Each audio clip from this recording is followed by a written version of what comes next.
Hello everyone, তো আজকে আমরা চলে গেলাম হারোয়ার অ্যামেজিং পার্কে। তো এই দেখো আমরা রেডি হয়ে বেরিয়ে পড়েছি, আর এই যে আমরা পৌঁছে গেলাম। আর এটা ছিল বাইরের ভিউটা, আর এই ভিতরটা ছিল এটা। জাস্ট আমরা এন্ট্রি করলাম, আমাদের রিসিভ করে নিল আমার একটা দাদা, আর গিয়েই আমরা ব্রেকফাস্ট করে নিলাম। তারপর আমরা পার্কের ভিতর একটু দেখে নিচ্ছিলাম, মানে খুব সুন্দর, অনেকগুলো রাইড ছিল। আর পার্কটা ছিল খুব সুন্দর, এক একটা পার্টে ছিল এক একটা জিনিস। আর এটা ছিল ভূতের রাজা দিল বর একটা পার্ট, আরও বিভিন্ন পার্ট ছিল যেগুলো ছিল ভীষণই সুন্দর। আর তারপর প্রিয়মকে এই স্লিপিংটা চড়ানো হচ্ছিল, যেটা চড়তেও ভীষণ ভালোবাসে। আর এই দেখো ওর পাপা ওকে রাইড চড়াচ্ছে, ও ভীষণ মজা পাচ্ছিল। তো তারপর ওকে একটা এই যে গাড়িতে ওঠানোর চেষ্টা করলো, প্রথমে উঠতে চাইছিল না, তারপর একটু চড়ে আবার পাপার কোলে চলে আসলো।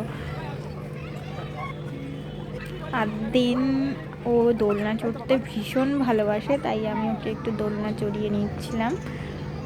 দেখো দু হাতটা ধরে কি সুন্দর একটু দোল খাচ্ছে।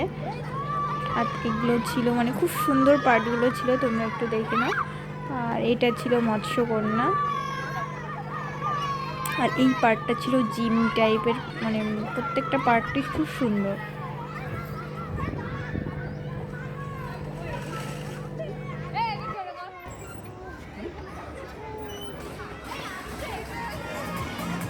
তারপরে দেখো প্রিয়ম এখন একটু ডান্স করে নিচ্ছে।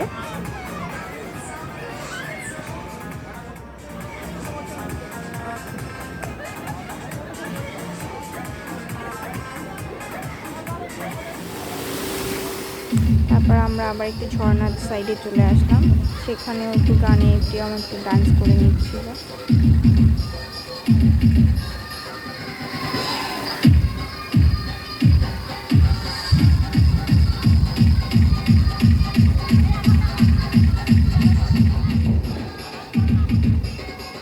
আর তারপরেই আমরা চলে গেলাম বোটিংয়ে। আর এই দেখো আমরা একটু বোটিং করে নিচ্ছি, এখানে প্রিয়ম ভীষণ এনজয় করেছে। আর তারপরে একদম চশমা পরে বাবু হয়ে হেঁটে হেঁটে পার্কটা দেখছে আর পাপাকে দেখাচ্ছে। যাই হোক, এবার আমাদের লাঞ্চের পালা রেডি হয়ে গেছে। এবার এই যে আমরা খেতে বসে গেছি, খাওয়া কমপ্লিট, দেন আমরা একটু রেস্ট করে এবার বেরিয়ে যাব। টাটা সবাইকে।